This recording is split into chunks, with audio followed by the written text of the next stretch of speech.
યુપીને ભારતના વિકાસનું ચાલક બળ ગણાવતા મુખ્યમંત્રી યોગી આદિત્યનાથ। ઉત્તર પ્રદેશના મુખ્યમંત્રી યોગી આદિત્યનાથે વિધાનસભાના ચોમાસુ સત્ર દરમિયાન દ્રષ્ટિપત્ર 2047 પરની ચર્ચાનો ઉત્તર આપતા રાજ્યને દેશના વિકાસનું ચાલક બળ અને ભારતનું એક ઉજ્જવળ કેન્દ્ર ગણાવ્યું હતું।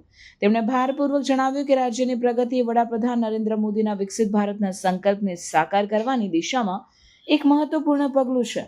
આ ઐતિહાસિક સત્રમાં આગામી 25 વર્ષ માટે ઉત્તર પ્રદેશના વિકાસની રૂપરેખા રજૂ કરવામાં આવી હતી।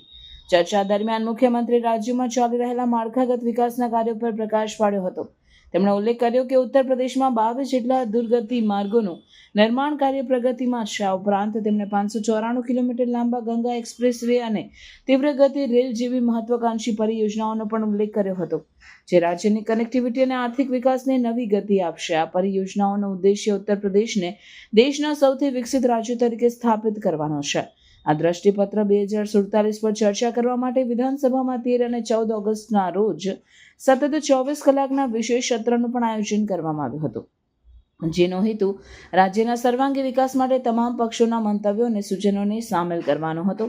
મુખ્યમંત્રીએ જણાવ્યું કે સરકાર રચનાત્મક ચર્ચાનું સ્વાગત કરે છે અને જનહિતના તમામ મુદ્દાઓ પર જવાબ આપવા માટે સંપૂર્ણપણે તૈયાર છે।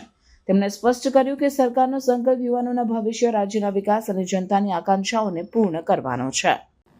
भारत अगर आज दुनिया के लिए एक ब्राइट स्पॉट है तो यूपी भारत की ग्रोथ को ड्राइव करने वाला एक अहम नेतृत्व भी दे रहा है।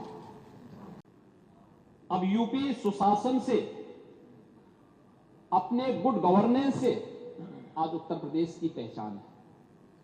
अब यूपी की पहचान बेहतर कानून व्यवस्था, शांति और स्थिरता के लिए है।